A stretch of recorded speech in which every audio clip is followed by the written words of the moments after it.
बिस्मिल्लाहिर्रहमानिर्रहीम अस्सलाम वालेकुम how are students, I hope you'd be fine.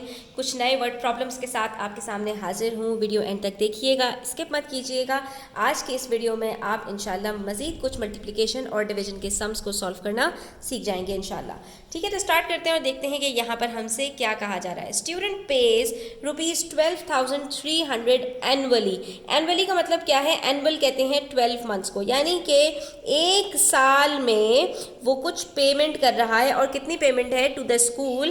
कितनी पेमेंट है? एक साल में 12,300 रुपीज़ पे कर रहा है एज लैब चार्जेस, यानी कि उसके टोटल जो पूरे साल के लैब चार्जेस हैं वो 12,300 हैं।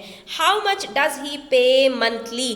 तो अब इन्होंने हमें पूरे साल का बताकर हमसे मंथली पूछा है। अगर हमसे मंथली बताकर एनुअली पूछा होता तो हम क्या करते स्टूडेंट्स? एक मंथ का अगर हमारे पास ये होता और हमसे पूरे साल का पूछा जाता तो हम कहते भाई एक मंथ का अगर बताया है तो पूरे साल में 12 मंथ्स होते हैं, हम 12 से इसको मल्टीप्लाई कर देते। लेकिन यहाँ पर इन्होंने पूरे साल का बताकर हमसे मंथली पूछ लिया तो क्या होगा? रिवर्स वर्किंग होगी। पूरे साल का अगर यहाँ पर ये अमाउंट है तो एक मंथ का कितना होगा? हमने 12 से इसको सिंपली डिवाइड कर देना है। अब हम यहाँ पर इसको 12 मंथ से डिवाइड कर लेंगे। ठीक है, तो 12 1s are 12, हमने इसको सिंपली यहाँ पर माइनस किया, 0 0 हो गया। हमने इसको 3 को उतारा नीचे, लेकिन 12 के टेबल में 3 तो आता नहीं है तो हमें एक 0 भी उतारना पड़ेगा। और स्टूडेंट्स हम इस चीज़ को पहले ही डिस्कस कर चुके हैं कि जब भी हम दो डिजिट्स को एक साथ उतारते हैं तो वहाँ पर हमें ऊपर एक 0 ऐड कर देना होता है। ठीक है, तो अब ये हमारे पास 30 आया है। यहाँ पर 12 के टेबल में 30 नहीं आता, 30 से छोटा नंबर 24 आता है। 12 2s are 24।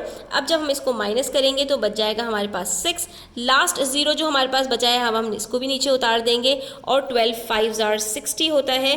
तो हमारे पास यहाँ पर ये कम्प्लीटली डिवाइड हो जाएगा और हमारा जो आंसर आएगा वो आएगा 1025, यानी कि उसके जो पर मंथ के चार्जेस हैं वो ₹1025 हैं। ठीक है, तो ये बात हम यहाँ पर मेंशन कर देंगे। ठीक है स्टूडेंट्स, उसके बाद हमारे पास नेक्स्ट वर्ड प्रॉब्लम है। If ₹94,850 are donated to a welfare trust. अब यहाँ पर हमें बताया जा रहा है कि कुछ पैसे हैं जो डोनेट किए गए हैं वेलफेयर ट्रस्ट को इन 1 मंथ, एक महीने के अंदर।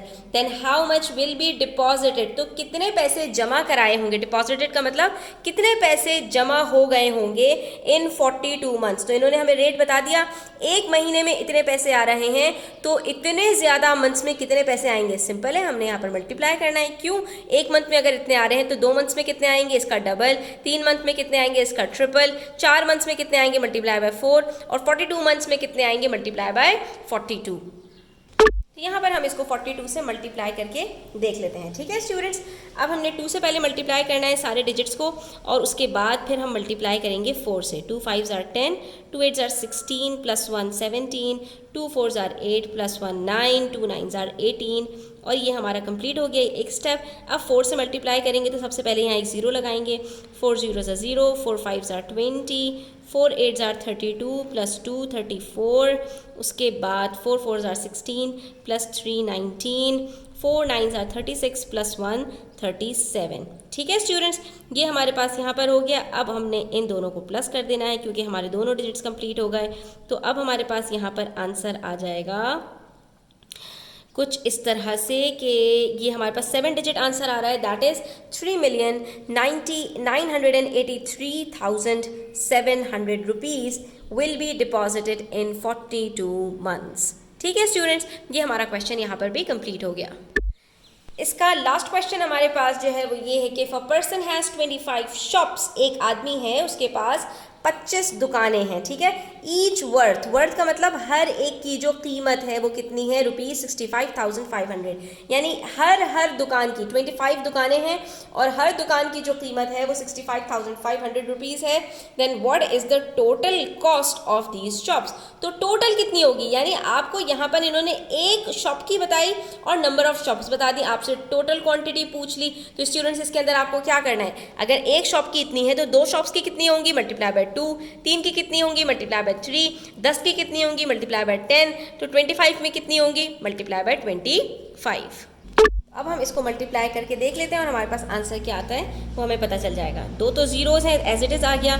उसके बाद 5 5s are 25, फिर दोबारा 5 5s are 25, + 2 27। उसके बाद 5 6 आर 30 और +2 32। उसके बाद हमारे पास जब नेक्स्ट डिजिट आता है स्टूडेंट्स तो हम यहाँ 0 लिखते हैं, फिर दोबारा से 2 ज़ीरोज़ हैं तो एज इट इज़ उतार दिया, फिर 2 5 आर 10, फिर 2 5 आर 10 +1 11, 2 6 आर 12 +1 13। अब हमने इनको जब सबको प्लस किया तो हमारे पास यहाँ पर आंसर आ रहा है कुछ इस तरह से, दैट इज़ 1,637,500। तो हम यहाँ पर अपने रिजल्ट में क्या लिखेंगे, the total cost of these jobs is ₹1,637,500। Hope I students के आपको ये जो है वो सारे क्वेश्चन समझ में आए होंगे। अगर कहीं पर कोई कन्फ्यूजन हो तो कमेंट सेक्शन में आप पूछ सकते हैं। वीडियो अच्छी लगे तो अपने फ्रेंड्स के साथ ज़रूर शेयर कीजिएगा और लाइक कीजिएगा, और अगर अब आप चैनल पर नए हैं तो चैनल को सब्सक्राइब करते जाइएगा। अपना ख्याल रखिएगा। अल्लाह हाफ़िज़।